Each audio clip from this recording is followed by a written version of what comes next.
ಐತಿಹಾಸಿಕ ಕಡಲೆಕಾಯಿ ಪರಿಷೆ ಬೆಂಗಳೂರು ನಗರದ ಬಸವನಗುಡಿಯ ಬುಲ್ ಟೆಂಪಲ್ ರಸ್ತೆಯ ಎರಡು ಬದಿಗಳಲ್ಲಿ ಮತ್ತು ಸುತ್ತಮುತ್ತಲಿನ ಪ್ರದೇಶಗಳಲ್ಲಿ 2 ದಿನಗಳ ಕಾಲ ನಡೆಯುತ್ತದೆ.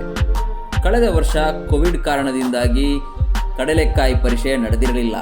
ಆದರೆ ಈ ವರ್ಷ ಕಡಲೆಕಾಯಿ ಪರಿಷೆ ನಡೆಯುತ್ತಿರುವುದರಿಂದ ಅತಿ ಹೆಚ್ಚಿನ ಸಂಖ್ಯೆಯಲ್ಲಿ ಜನ ಬರ್ತಾ ಇದ್ದಾರೆ.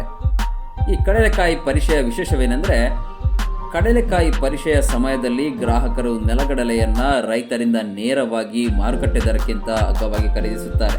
ಕಡಲೆಕಾಯಿ ಪರಿಷೆ ಸಂದರ್ಭದಲ್ಲಿ ಬಸವನಗುಡಿ ದೇವಸ್ಥಾನದಲ್ಲಿ ವಿಶೇಷ ಪೂಜೆ ಪ್ರಾರ್ಥನೆಗಳು ನಡೆಯುತ್ತವೆ. ಅಲಂಕೃತ ಬೀದಿಗಳಲ್ಲಿ ಸಾಕಷ್ಟು ಶಾಪಿಂಗ್ ಆಯ್ಕೆಗಳು, ಆಹಾರ ಮಳಿಗೆಗಳು, ಮಕ್ಕಳಿಗೆ ಆಟಿಕೆಗಳು ಇರುತ್ತವೆ. ಬಸವನಗುಡಿ ಮತ್ತು ಸುತ್ತಮುತ್ತಲಿನ ಜನರು ಕಡಲೆಕಾಯಿ ಪರಿಷೆಯನ್ನು ಕಾತುರದಿಂದ ಎದುರು ನೋಡ್ತಿರ್ತಾರೆ. ಪ್ರತಿ ವರ್ಷ ಕಾರ್ತಿಕ ಮಾಸದ ಕೊನೆಯ ಸೋಮವಾರದಂದು ಬಸವನಗುಡಿ ಕಡಲೆಕಾಯಿ ಪರಿಷೆ ನಡೆಯುತ್ತದೆ. ಇದು ಸಾಮಾನ್ಯವಾಗಿ ನವೆಂಬರ್ ಕೊನೆಯ ಅಥವಾ ಡಿಸೆಂಬರ್ ಮೊದಲ ವಾರದಲ್ಲಿ ಬರುತ್ತದೆ.